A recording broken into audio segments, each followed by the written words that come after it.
இயேசுவின் அன்பு சகோதரமே, டிசம்பர் மாதம் 31ஆம் நாள் இன்று இயேசுவின் நாமத்தில் உங்களை வாழ்த்துகிறோம். ஆண்டவராகிய இயேசு கிறிஸ்துவின் அருளும் கடவுளின் அன்பும் தூய ஆவியாரின் நட்புறவும் உங்களோடு எந்நாளும் இருந்து பாதுகாப்பதாக.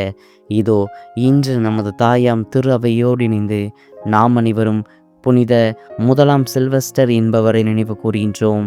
யார் இந்த முதலாம் சில்வஸ்டர்? அப்படி என்னதான் செய்துவிட்டார் தனது வாழ்க்கையில்? வாருங்கள் பார்ப்போம். திருத்தந்தை முதலாம் சில்வஸ்டர் ரோம் ஆயராகவும் திருத்தந்தையாகவும் கிபி 314ஆம் ஆண்டு முதல் 335ஆம் ஆண்டு வரை திருப்பணி செய்தார். இவர் கத்தோலிக்க திருச்சபையின் 33ஆம் திருத்தந்தை ஆவார்.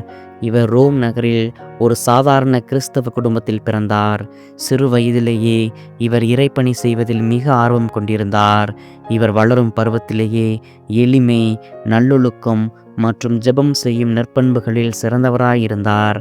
தொடக்க காலத்தில் கிறிஸ்தவர்கள் பல துன்பங்களை அனுபவித்தனர். ஆனால் கிபி 313இல் ரோம பேரரசர் கான்ஸ்டான்டின் கிறிஸ்தவ மதத்தை சட்டபூர்வமாக ரோம பேரரசின் மதமாக அறிவித்தார். இதனால் கிறிஸ்தவர்கள் தங்களது நம்பிக்கையை வெளிப்படையாக பின்பற்றினர்.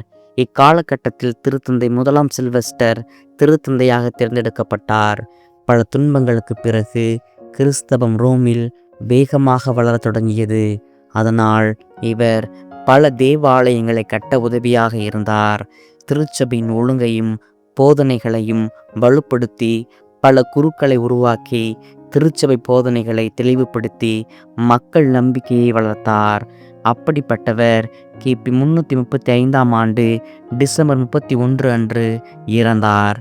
இவ்வாறு பல துன்பங்களுக்கு பின் திருச்சபை எழுந்து வளர உதவியாக இருந்த இப்புனிதரை கொண்டாடும் நாம் கிறிஸ்தவ நம்பிக்கையை உறுதியோடு பின்பற்ற இப்புனிதரின் பரிந்துரை ஜெபத்தை நாடி நாள்தோறும் நன்மை செய்வோம், இறையாசீர் பெறுவோம்.